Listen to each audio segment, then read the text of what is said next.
పశుసంవర్ధక శాఖకి 1121 కోట్లు, ఫిషరీస్ డిపార్ట్మెంట్కి 523 కోట్లు, ప్రకృతి వ్యవసాయానికి 208 కోట్లు, అలాగే జలవనరులు నీటి నిర్వహణ కోసం 14,276 కోట్లు, పంటల బీమాకి 250 కోట్లు. ఈ రకంగా కేటాయింపులు ఇంకా డీటెయిల్స్లోకి వెళ్లకుండా ఈ యొక్క స్టేట్ జిఎస్డిపిలో మనకి 33% కంట్రిబ్యూట్ చేస్తున్న వ్యవసాయ రంగం చాలా ప్రాముఖ్యత సంతరించుకున్నది. అలాగే ఈ వ్యవసాయ రంగంలో వ్యవసాయ అనుబంధ రంగాల్లో హార్టికల్చర్లో దాదాపు 16% జిఎస్డిపి కంట్రిబ్యూషన్ హార్టికల్చర్ సెక్టార్ నుంచి వస్తూ ఉంది సార్. ఇది ఈ కేటాయింపులను ఒకసారి చూసినట్లయితే ఇది చాలా పెద్ద సబ్జెక్ట్ కాబట్టి నేను 2 విషయాలు సెన్సిటైజ్ చేయాలంటున్నాను సార్. ఒకటి, ఈ ధరల స్థిరీకరణ నిధి గత 2 సంవత్సరాలుగా ఏ విధంగా ఈ ప్రభుత్వం బాధ్యత తీసుకుంది.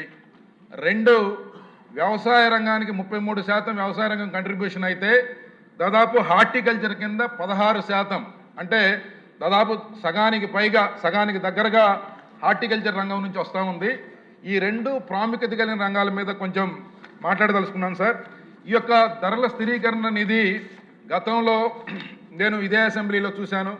3,000 కోట్ల రూపాయలు ధరల స్థిరీకరణ నిధి కేటాయించామని చెప్పి దెబ్బలు జరుపుకున్న గత వైఎస్ఆర్ కాంగ్రెస్ పార్టీ ప్రభుత్వం కనీసం అందులో 10వ వంతు కూడా ఖర్చు పెట్టకుండా అన్ని పంటల యొక్క ధరల్ని నియంత్రించే అవకాశం ఉన్నప్పటికీ ప్రభుత్వం చేతులు ఎత్తేసిన సంగతి చూసాం. దాని ద్వారా ఎంతోమంది రైతాంగం ఇబ్బంది పడ్డారు. కానీ ఈరోజు వ్యవసాయం మీద ఒక అవగాహన ఉండి వ్యవసాయ రంగం ద్వారా ఈ రాష్ట్ర అభివృద్ధిని ముందుకు తీసుకెళ్లాలని తలపించిన ముఖ్యమంత్రి గారు 6 కాలం కష్టపడి పండించిన రైతాంగానికి సరైన గిట్టుబాటు ధర లేకపోతే చాలా ఇబ్బందులు వస్తాయని చెప్పి గమనించి గత బడ్జెట్లో 300 కోట్లు పెట్టారు. ఈ సంవత్సరం 500 కోట్లు పెట్టారు.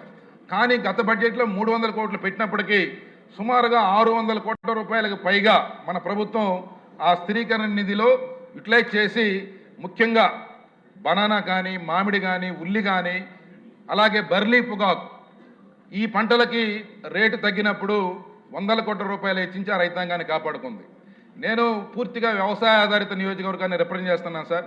మా దగ్గర సాగర్కి, కొమ్మమూరు కాలువకి చివరి భూముల్లో ఉంటాం, సరిగా నీళ్లు రావు. అయినా అక్కడ శ్రమను నమ్ముకున్న రైతాంగం బర్లీ పొగాకుని గత ఎన్నో సంవత్సరాలుగా పండిస్తూ ఉంది. ఈ బర్లీ పొగాకు ద్వారా ఎంతో విదేశీ మార్గద్రవ్యాన్ని ఆర్జించి పెట్టడమే కాకుండా మా ప్రాంతంలో ఉండే రైతు కూలీలకి దాదాపు 5 నెలలు 6 నెలల పాటు చేతి నిండా పని కల్పించే రైతాంగం సార్. అయితే అంతకు ముందు సంవత్సరం బ్రహ్మాండంగా రేటు ఉండటం, ఒక్కసారిగా రైతాంగం అది రెగ్యులేటెడ్ క్రాప్ కాదు కాబట్టి రైతాంగం ఒక్కసారిగా 10 రూపాయలు మిగులుతాయనే ఆశతో బర్లీ పొగాకు సాగు చేశారు. కానీ 20,000 రూపాయల క్వింటాలకున్న పొగాకు 4,000కి 5,000కి పడిపోయింది.